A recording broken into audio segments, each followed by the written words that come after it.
नमस्कार दोस्तों, आइए सुनते हैं महान रूसी लेखक एंटोन चेखव की लिखी कहानी कमज़ोर।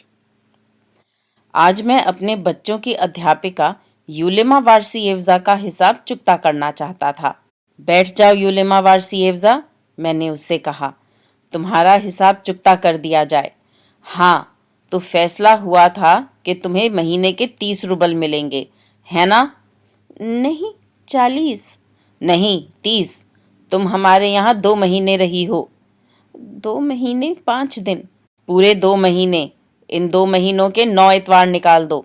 इतवार के दिन तुम कोल्या को सिर्फ सैर के लिए ही लेकर जाती थी, और फिर 3 छुट्टियां। 9 और 3 12, तो 12 रूबल कम हुए। कोल्या 4 दिन बीमार रहा। उन दिनों तुमने उसे नहीं पढ़ाया, सिर्फ वान्या को ही पढ़ाया। और फिर 3 दिन तुम्हारे दांत में दर्द रहा। उस समय मेरी पत्नी ने तुम्हें छुट्टी दे दी थी। 12 और 7 हुए 19। इन्हें निकाला जाए तो बाकी रहे, हाँ, 41 रूबल। ठीक है? यूलिया की आंखों में आंसू भर आए। कप प्लेट तोड़ डाले। 2 रूबल इनके घटाओ। तुम्हारी लापरवाही से कोल्या ने पेड़ पर चढ़कर अपना कोट फाड़ डाला था।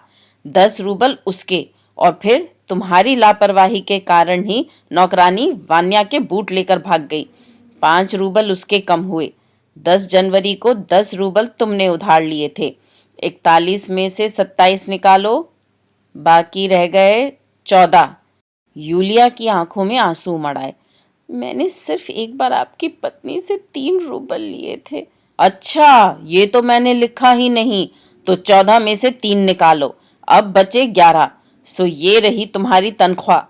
3, 3, 1 और 1। धन्यवाद, उसने बहुत ही हौले से कहा। तुमने धन्यवाद क्यों कहा?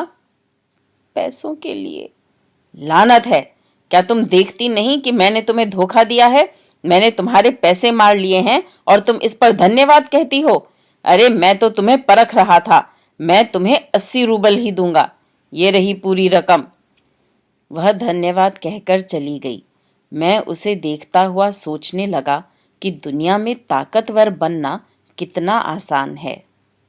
दोस्तों, अभी आप सुन रहे थे महान रूसी लेखक एंटोन चेखव की लिखी कहानी कमज़ोर।